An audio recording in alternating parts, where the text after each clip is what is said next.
Hello dear students, today we are going to learn about regional and Roman numerals. We all are familiar with 0 to 9 digits, that are 0, 1, 2, 3, 4, 5, 6, 7, 8, 9. Right, using these 10 digits we can form various numerals. And these numerals are first used by the Indians and later by the Arabians. That's why the numerals which are formed using these 10 digits, those numerals are called Hindu-Arabic numerals. Then regional numerals. Throughout the India, all are using these Hindu-Arabic numerals. But in some other states, for example Andhra Pradesh and Telangana, they are using other numerals addition to these Hindu-Arabic numerals. That's why those numerals are called regional numerals. Then Roman numerals. Some countries in Europe, they are using the other numeration system. That numeration system is called Roman numeration system. And the numerals are called Roman numerals. These Roman numerals are used to denote the numerals on clock dials and also to denote the different chapters of a book. Okay. Roman numerals can be formed using only 7 symbols. These Roman numerals appear like English capital letters. So, see, these are the Roman numerals and these are the equivalent Hindu-Arabic numerals. See, this is appear like English capital letter I, right? Then this is equivalent to Hindu-Arabic numeral 1. Okay, then V. V represents the 5 and then X. X represents 10, then L. L represents 50, then C. C represents the 100 and D. D represents 500, then M. M represents the 1000. Using these 7 symbols, we can form Roman numerals. Okay. To write the Roman numerals, we have to know some basic rules.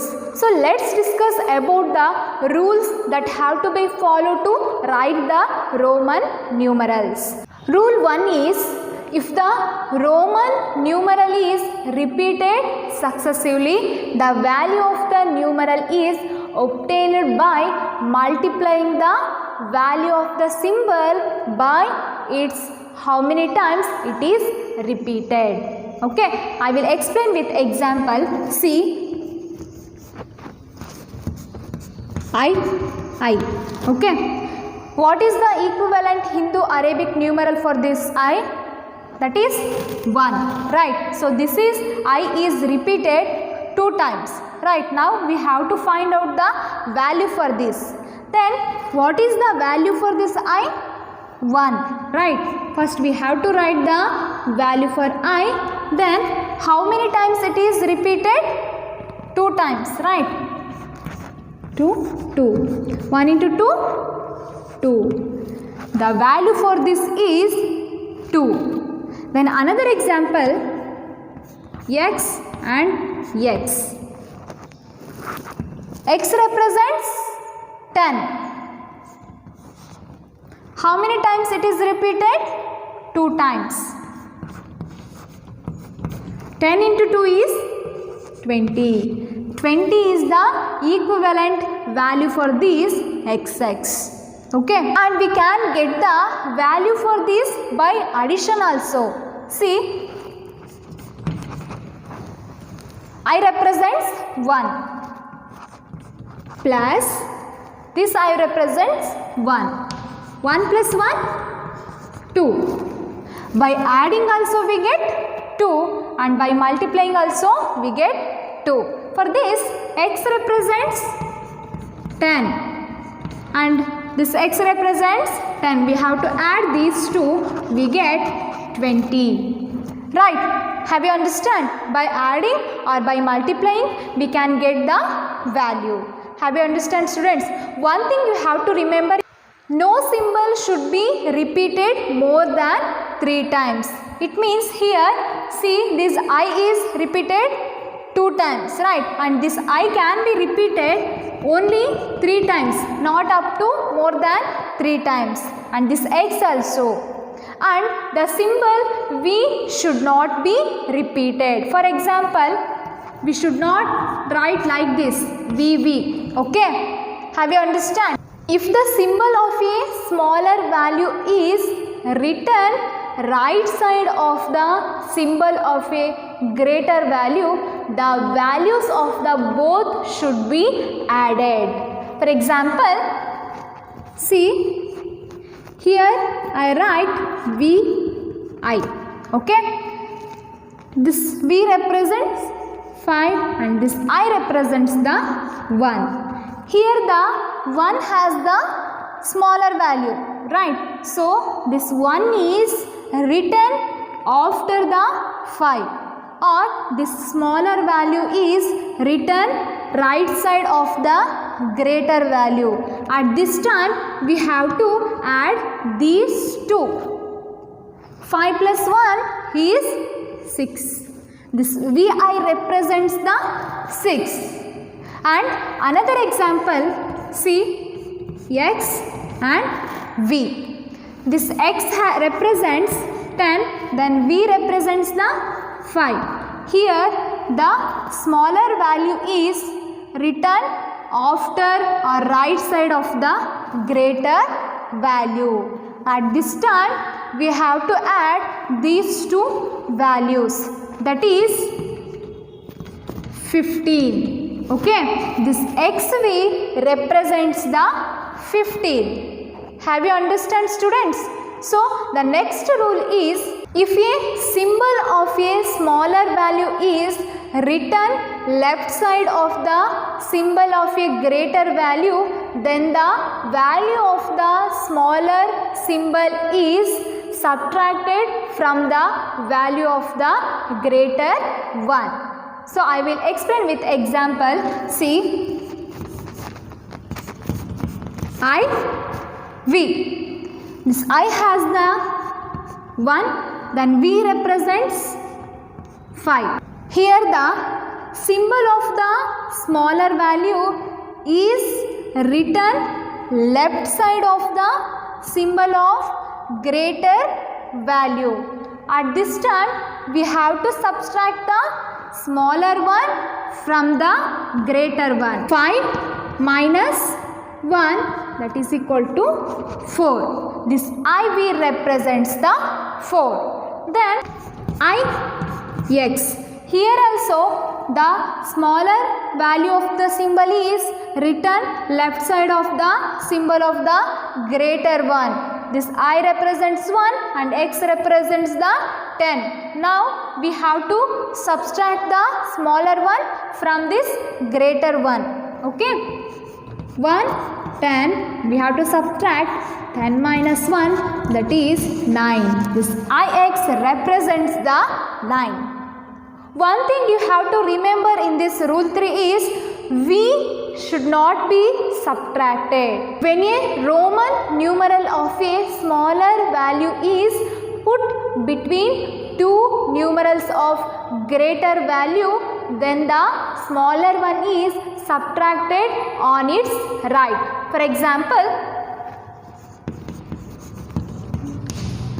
X, I, V. See, here the numeral of a smaller value is in between the two numerals of the greater value. Right? This I represents 1 and V 5, X 10. Here the smaller value is between two greater value. At this time we have to subtract this smaller value from its right side greater value. Okay?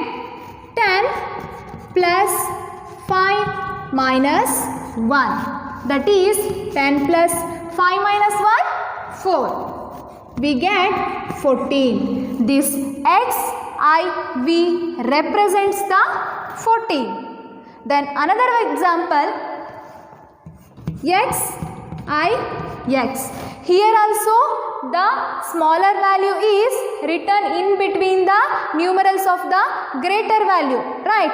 Now we have to subtract this smaller value from its right side value. X 10, 10 plus 10 minus 1, 10 minus 1, 9, 10 plus 9, 19. This XIX represents the 19. Have you understand rule 4? So let's move on to the problems based on these Roman numerals. Okay. Now let's learn how to convert the Hindu-Arabic numerals into Roman numerals. First example is 12. How we can write the 12 in Hindu-Arabic? That is 10 plus 2. We have the x for this 10, right? X represents the 10. X then plus we can write the 2 I represents 1, right? I we have to add, we get 2, 10 plus 2, 12, we get X I. Okay, 12 represents X I. Next one is 98. How we can write the 98? 90 plus 8. Right. Then how we can write the 90? We have the C symbols for the 100, right? 100. We get 90. We have to subtract 10 from this 100. To subtract, where we write the x? Right or left? Left. X. This represents the 90. For this we have to add 8 more. 8 can be written VI. Okay. 90 plus 8, 98. Then 158. We can write the 158, 100 plus 50 plus 8. 100 plus 50 plus 8. We can write the 100, that is C. And L represents 50. For 8, we can write V 3 times I. By adding, we get 158. C, L, V, I represents 158. Then 47. We can get 47 by adding 40 plus 7. 40 plus 7. How we can get the 40? 50 minus 10. For 50 we have the symbol that is L. L, we get 40 by subtracting 10 from this L, right? So we have to subtract the 10 from the L. This is the symbol for the 40. Then 7, V, I. 7, right? By adding this, we get 47. That is X, L, V, I. Okay, like this we can convert the Hindu-Arabics into Roman numerals. Have you understand, students? I hope you are able to write the Hindu-Arabics into Roman numerals. Thank you.